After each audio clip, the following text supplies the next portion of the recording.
Assalamualaikum warahmatullahi wabarakatuh. Saya Intan Novi Irfani bersama dua rekan saya yaitu Indira Putri Nareswari dan juga Pelangi Febriada akan menjelaskan mengenai dua teori yaitu teori penetrasi sosial dan determinasi teknologi. Yang pertama saya akan menjelaskan mengenai teori penetrasi sosial. Teori penetrasi sosial mulai dikembangkan sejak tahun 1973 oleh dua orang ahli psikologi, yaitu Irwin Altman dan Dalmas Taylor.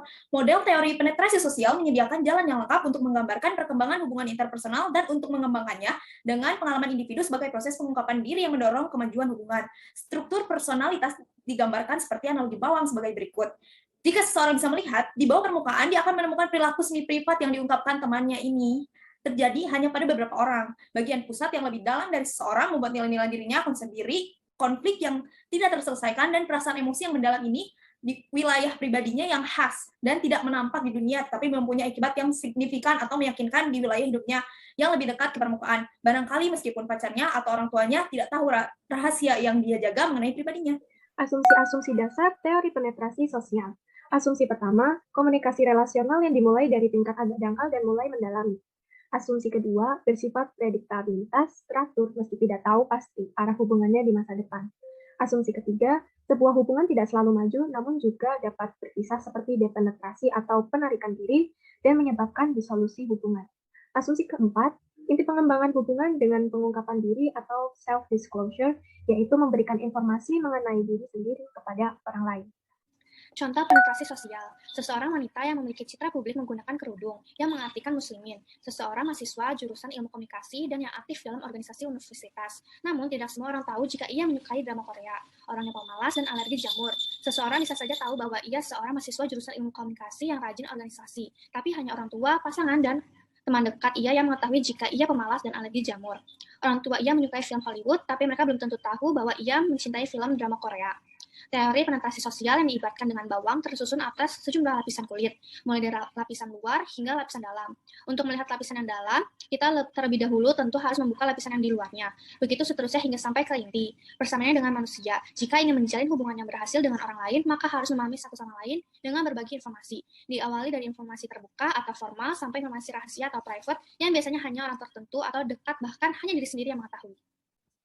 Definisi determinasi teknologi. Determinisme teknologi adalah sebuah konsep yang mempermudah dan memahami hubungan antara teknologi dan komunikasi interpersonal.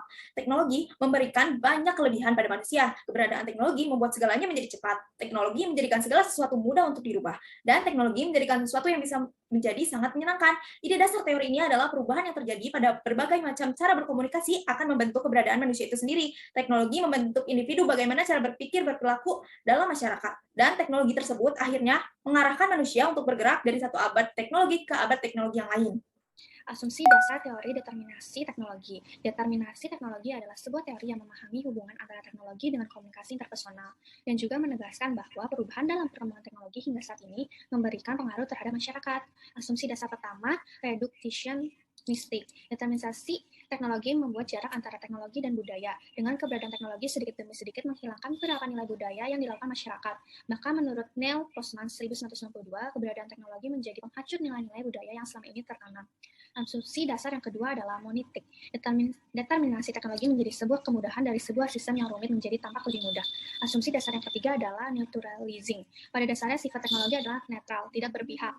Pengaruh baik atau buruk dari sebuah teknologi sangat bergantung siapa yang menggunakan teknologi tersebut. David Sandrock berpendapat, seringkali pengguna teknologi terlalu mudah menganggap teknologi sebagai sumber sebuah kesalahan atau kejahatan, padahal kesalahan atau kejahatan tersebut bersumber dari diri pengguna teknologi itu sendiri. Asumsi dasar yang keempat yang terakhir adalah technological imperative. Teknologi yang memiliki beberapa sifat dasar, diantaranya adalah pengembangan teknologi tidak akan pernah dapat dihentikan, keberadaannya selalu mengikuti perkembangan zaman dan budaya. Contoh dari teori determinasi teknologi dapat dilihat dari pengaruh perkembangan teknologi dalam sistem pembelajaran. Seperti pada gambar nomor 1, para siswa baru mengandalkan alat indera mereka, yaitu penglihatan dan pendengaran untuk mendapatkan ilmu. Lalu pada gambar nomor 2, mereka mulai mengenal alat tulis dan kertas sebagai media pencatatan. Lalu pada gambar nomor 3, mulai masuk ke zaman teknologi, di mana media cetak seperti printer dan komputer memproduksi buku yang berisi informasi sehingga para siswa dapat membaca dan menandai. Lalu gambar pada nomor 4, teknologi terus berevolusi sehingga mulai muncul media digital seperti handphone dan laptop yang dapat mengakses informasi dari seluruh penjuru dunia dalam satu gawai.